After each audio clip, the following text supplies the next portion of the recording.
bater na face direita, oferece também a outra. Se alguém te convida a caminhar 1000 passos, caminha 2000. E se alguém te pedir a túnica, dá também o manto. Um convite ao perdão, à suavidade e à paz. Jesus foi das palavras à prática e perdoou seus perseguidores. Mas para a maioria das pessoas, perdoar ainda guarda distância entre a intenção e o gesto. E nas noites mal dormidas, nos almoços de família, nas horas que deviam ser de paz, levamos conosco o suposto inimigo. Tudo porque não aprendemos a esquecer ofensas, momentos infelizes, palavras humilhantes, feridas abertas. No programa de hoje, quem nos fala sobre o perdão das ofensas é o conferencista e médium espírita Divaldo Franco. Como todos nós nos equivocamos, não é lícito que sejamos exigentes para com os outros. E mais, dicas de livros, a Semana Espírita e o Evangelho no Ar. Não saia daí, nós já voltamos.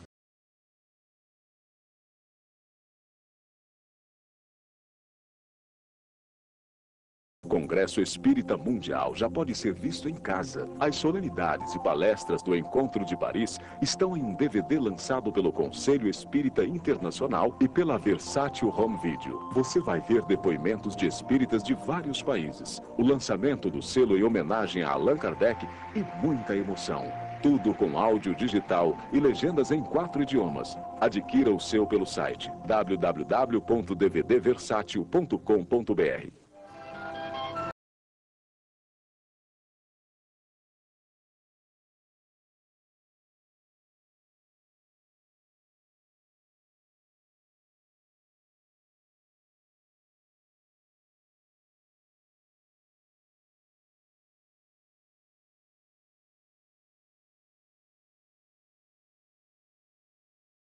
Ter sempre uma possibilidade de renovar, de corrigir os seus erros.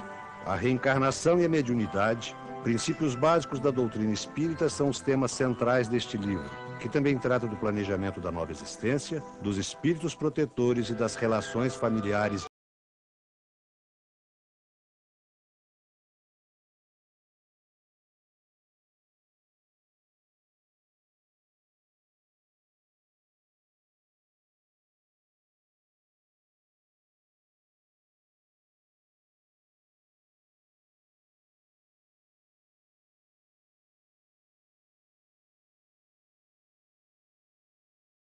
Tipos de perdão.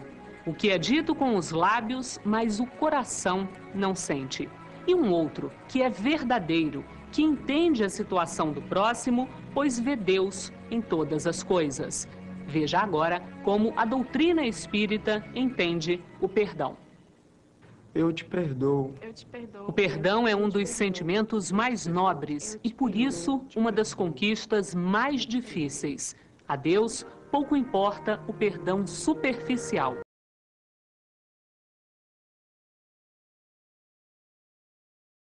Com o Criador, nos ensinou também sobre a importância de perdoar.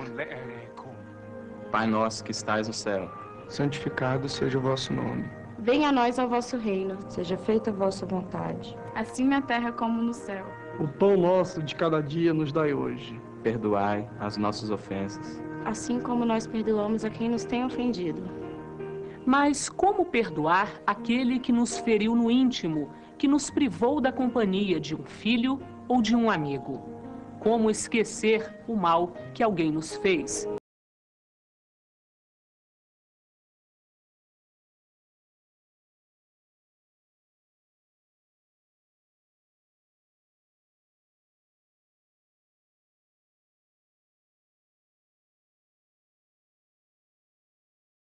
O perdão não deve ter ressentimento ou condições ocultas, nem fazer com que o ofensor se sinta humilhado por ser perdoado. Para o Espiritismo, o perdão é um passo muito importante para a evolução da humanidade e o esforço de cada um demonstra a vontade de alcançar a perfeição.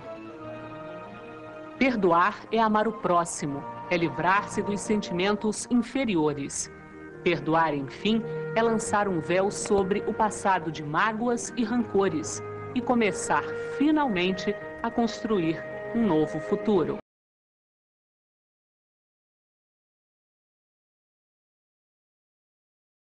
O exercício pleno do perdão é o tema da entrevista que Daniel Amador fez com o médium Divaldo Pereira Franco. Veja a seguir. Vamos falar hoje sobre o perdão das ofensas. Estamos com um convidado muito especial, Divaldo Pereira Franco. Tudo bem, Divaldo? Tudo ótimo. Divaldo, o que é o perdão? O perdão é o olvido do mal que nos foi direcionado.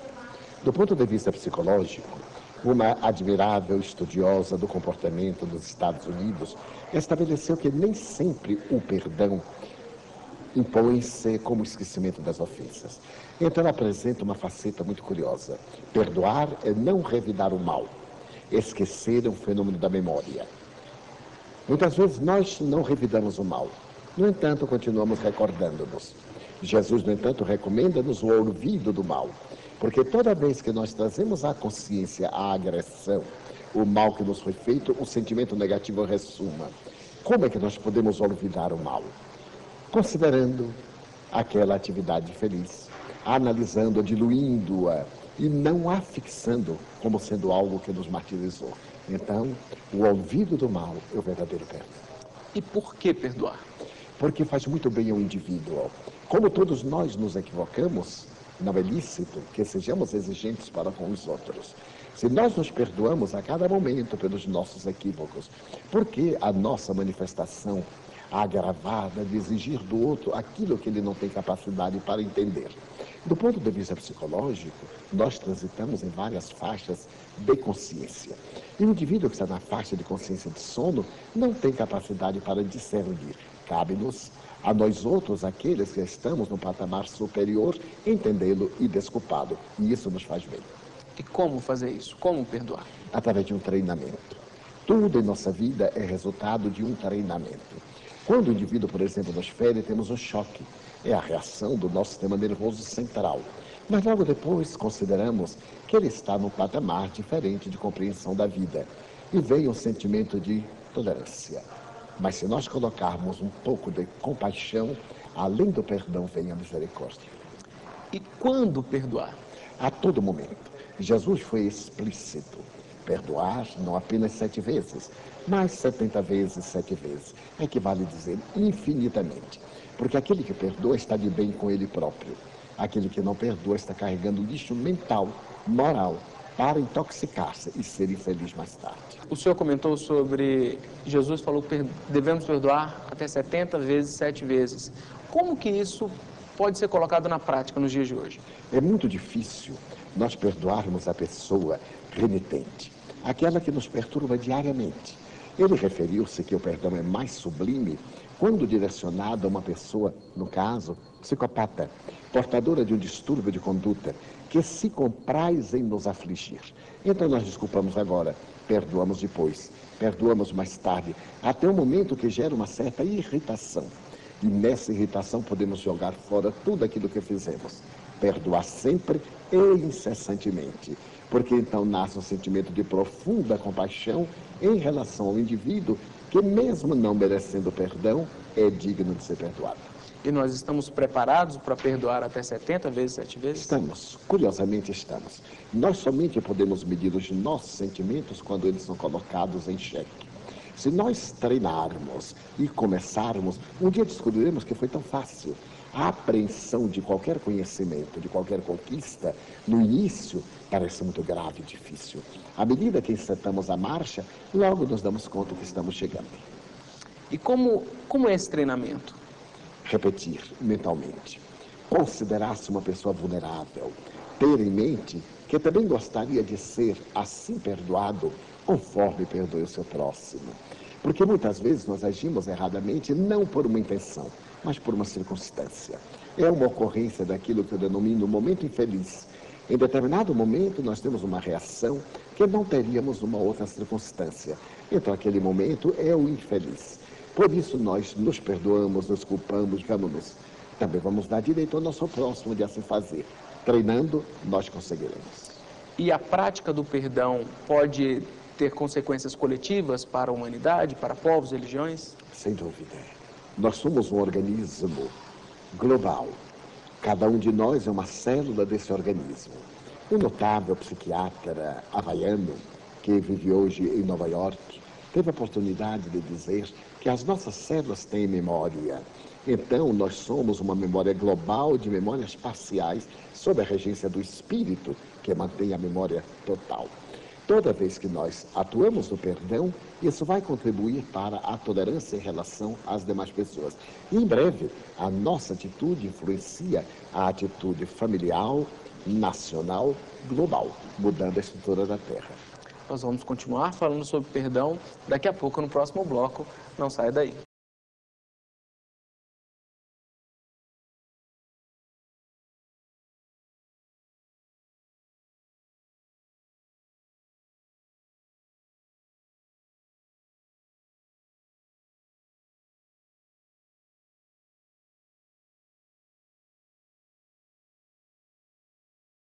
Vibratórias do universo são infinitas, como infinitos são os mundos que povoam. Não existe, que tudo está interligado entre essa vida e as outras vidas. Neste livro, André Luiz, em companhia de outros espíritos, tem uma missão especial: atender nos próximos 30 dias as 5 pessoas que estão prestes a desencarnar.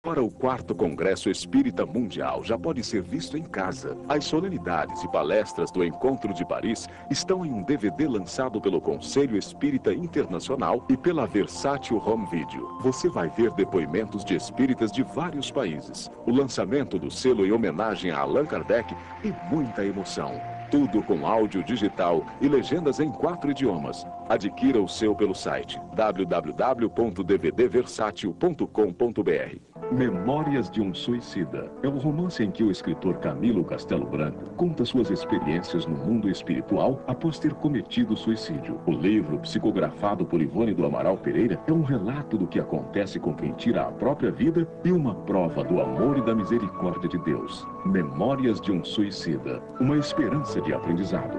Peça o seu pelo e-mail vendas@febrasil.org.br ou ligue 21 2187 8282.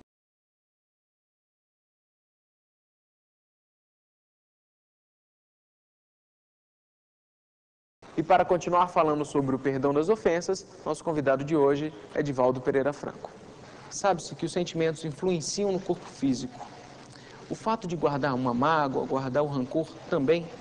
Sem dúvida. Hoje a medicina psicossomática demonstra que determinados sentimentos perturbadores sempre são somatizados pelo organismo. A ira, o ciúme, a cólera, a insegurança emocional, a raiva, o ressentimento, nós transferimos para o organismo e temos problemas de natureza digestiva.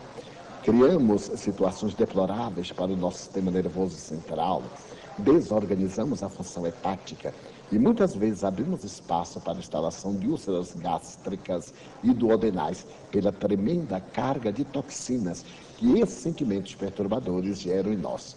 Por outro lado, quando nós cultivamos as ideias superiores, quando nos dedicamos ao bem e amamos, o nosso cérebro produz um tipo de neuropeptídeo que poderia ser semelhante ao fóton, e isso é absorvido pelo sistema nervoso central, é transferido para as glândulas endócrinas, é encaminhado para o sistema imunológico, e nós adquirimos uma verdadeira saúde, imunizando-nos a determinadas infecções.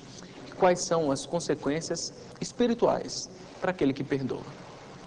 Ele se eleva moral e espiritualmente, enquanto que aquele que não perdoa permanece numa faixa de sentimentos negativos e atrai entidades semelhantes que com ele passam a sintonizar, levando a transtorno de obsessão simples. Tem muita gente que diz que não perdoa porque o outro tem que pagar pelo que fez, ou até mesmo diz que perdoa, mas que Deus está vendo e que a pessoa vai acabar pagando também pelo que fez. É assim que funciona? São crianças psicológicas. Primeiro, a pessoa não perdoando é ruim para si, porque fica carregando uma carga deletéria que somente ele vai perturbar. Depois, achar que Deus vai vingar-se por causa dele é muito infantil, porque Deus é pai de todos nós. Aquele, o outro, o inimigo, é meu irmão, é filho de Deus, porque não existem dois deuses. E esperar que uma querela, uma coisa insignificante nossa, possa ter a dimensão de chamar a atenção da divindade, não passa de um raciocínio muito mesquinho. Então, ele não perdoa para o seu próprio mal. Porque o fato de ele não perdoar não implica que o outro tenha que pagar. Porque se o outro mudar de atitude mental, corrigir-se, praticar o bem, ele que está liberado, mesmo que a sua presunta vítima não lhe perdoe. E ao desencarnar, como se sentem aquelas pessoas que guardam alguma mágoa ou um sentimento de vingança? Muito infeliz. Porque ele vai notar que mudou de situação vibratória, mas não mudou de conduta interior. E tudo aquilo quanto ele não realizou na Terra, de maneira nenhuma vai conseguir realizar no mundo espiritual a golpes de surpresa no pós-morte. Então é necessário que nós realizemos aqui tudo aquilo que desejamos fruir mais tarde. Pois que, do contrário, reencarna-se esse indivíduo com ressentimentos perturbadores, com injunções conflitivas em estados de perturbação emocional. É possível perdoar depois de ter desencarnado ou é necessário estar encarnado para praticar o perdão? Antes de ofereceres a dádiva, a divindade, vai fazer as pazes com teu irmão. Disse Jesus em outras palavras. Ao invés de esperarmos a desencarnação, façamos enquanto estamos no caminho com ele, porque talvez mais tarde seja tarde demais. E quem sabe, por exemplo, eu sei que magoei alguém, alguém sabe que magoou outra pessoa, pode ter uma atitude para que leve aquela outra pessoa a perdoar? Sem dúvida. A técnica psicológica e cristã é esta. Se alguém me fez o mal, eu desculpo. Quando eu faço o mal, eu peço desculpas. Então, se por acaso eu tenho uma atitude hostil para com alguém, então eu me acerto e digo-lhe, peço desculpas. Se ele não desculpa, o problema agora é dele. Mas se alguém também teve alguma atitude infeliz para comigo, eu desculpo, mesmo que ele não o solicite. Algumas pessoas sofrem com grandes tragédias, passam por grandes dores e dizem, não venha me pedir perdão, não venha me cobrar perdão nesse momento. Como agir com essa pessoa? O que dizer com uma pessoa? Dando-lhe tempo para digerir a própria tragédia. No momento da alucinação pelo golpe, a pessoa não discerne. Todos os seus instintos agressivos assomam, tomam conta do seu comportamento e há uma sede de desforço. É um estado de desarmonia da mente, do corpo, da emoção. O espírito está aturdido na névoa escura em que mergulhou. Através da paciência, da bondade, lentamente a pessoa vai despertando e muda de atitude com certeza. Nós não deveremos insistir para que o outro perdoe. Deveremos estimular para que ele se liberte da mágoa, porque isso lhe será muito mais útil do que aquele que foi perdoado. Sempre observamos que as pessoas perdoadas continuam com seu conflito, mas quem perdoou liberta-se e rompe as amarras de vinculação com aquele que lhe fez o mal a propósito ou inconscientemente. É possível um terceiro fazer alguma coisa para que duas pessoas se reconciliem, que haja um perdão entre outras pessoas? Podemos sim intermediar, aproximar, sugerir, mas não podemos nem devemos impor. Falaremos com o indivíduo que você pensa não é exatamente assim. Talvez, se você encontrar, e dê-lhe chance, dê-lhe uma nova oportunidade, muita coisa pode aclarar-se. Dialogando, nós chegamos a um estado de compreensão, enquanto que, distanciando-nos, somente complicamos a questão em pauta. Existe algum vínculo que una as pessoas que têm um sentimento de ódio? Os vínculos psíquicos e emocionais tanto se expressam através do amor como através do ódio. Quando nós odiamos alguém, fixamos-nos nele. Então há uma impregnação dos sentimentos negativos. E essa fixação pode prolongar-se mesmo depois da vida física, o que leva a futuras obsessões. Eis porque o perdão é uma terapêutica preventiva do mal e, ao mesmo tempo, é uma terapia curadora a respeito de qualquer mal. Para o Espiritismo, o que é a pena de morte? Quando se arroga o direito de matar, ele reconhece a sua própria falência. Não podendo educar ou reeducar, ele mata para poder libertar-se da consciência de culpa. A pena de morte é crime hediondo. Mesmo que tornada legal, será sempre de natureza imoral. porque ninguém é gerador da vida, não tem, portanto, o direito de a interromper. E no caso da pena de morte, em relação aos bandidos, àqueles indivíduos infelizes, nós vemos aí uma vingança da sociedade. Quando deveria essa sociedade dar uma chance para que o indivíduo resgate o crime através do bem que possa fazer? Então nós estamos diante de um verdadeiro paradoxo. Enquanto o Estado recomenda na legislação respeito pela vida e mata, ele perde o direito de ser respeitado. Muito obrigado pela sua entrevista, Edivaldo.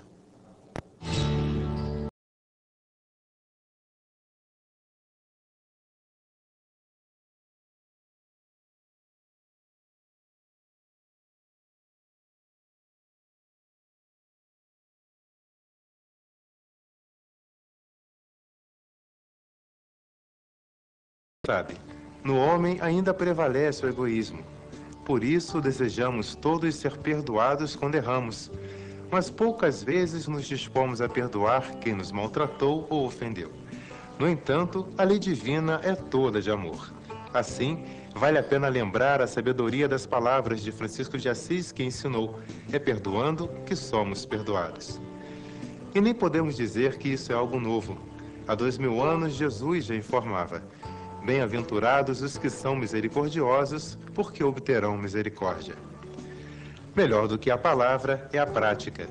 E Jesus soube fazer isso no auge de seus sofrimentos ao dizer: Pai, perdoa-os, porque eles não sabem o que fazem. Quanta compreensão e amor nessas palavras que reconhecem a enormidade de nossa ignorância. A nossa primeira dica de leitura de hoje é o Evangelho segundo o Espiritismo. Vale a pena ler o capítulo 10. Como perdoar um amigo traidor que lhe destrói a vida e o afasta de alguém muito amado? Essa situação você encontra no romance Amor e Ódio, ditado pelo espírito Charles a médium Ivone Pereira. Detalhe, quem aparece no livro é nada menos que Allan Kardec.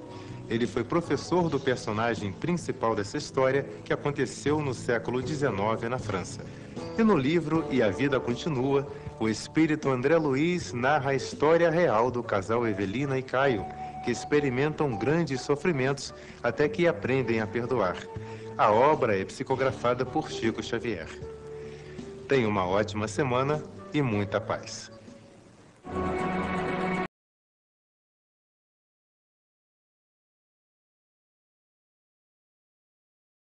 Paulo e Estevão. Livro que conta episódios do cristianismo primitivo, foi relançado pela Federação Espírita Brasileira.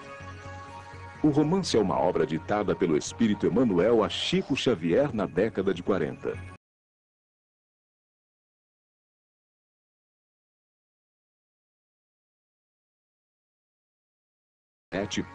.org.br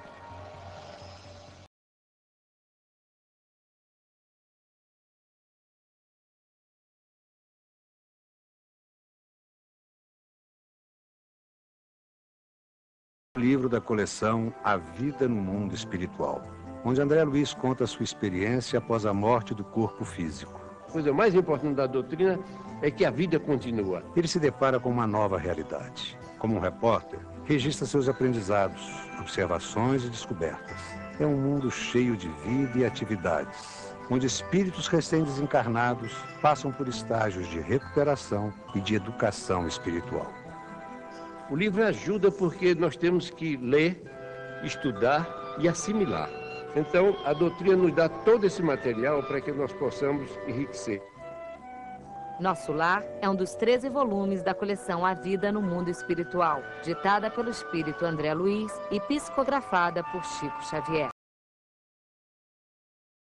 O 4º Congresso Espírita Mundial já pode ser visto em casa. As solenidades e palestras do Encontro de Paris estão em um DVD lançado pelo Conselho Espírita Internacional e pela Versátil Home Video. Você vai ver depoimentos de espíritas de vários países, o lançamento do selo em homenagem a Allan Kardec e muita emoção. Tudo com áudio digital e legendas em 4 idiomas. Adquira o seu pelo site www.dvdversátil.com.br.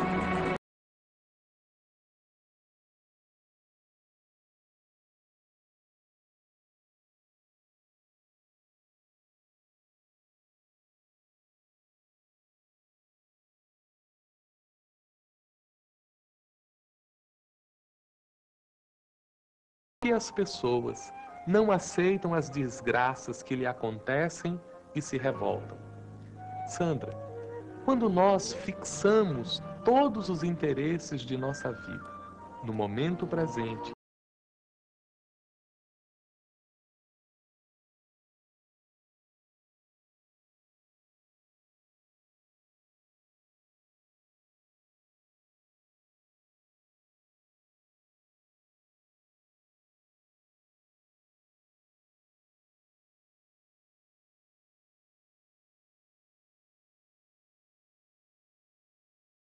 quando mantemos a confiança no dia a dia de nossa existência e vemos que as dificuldades às quais estamos submetidos são, na verdade, oportunidades de crescimento interior, porquanto aprendemos a superar os problemas e, com isso, nos tornamos mais competentes na arte de viver.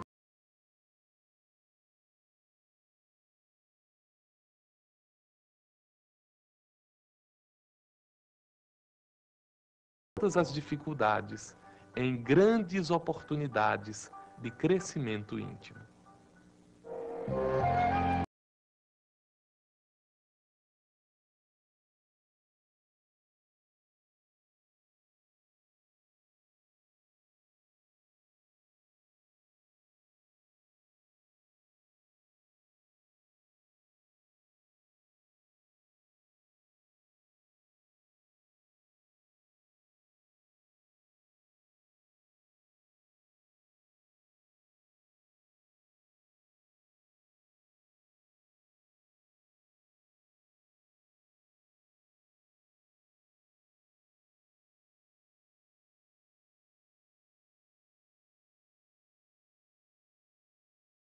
É preciso distinguir o verniz social que mascara as aparências.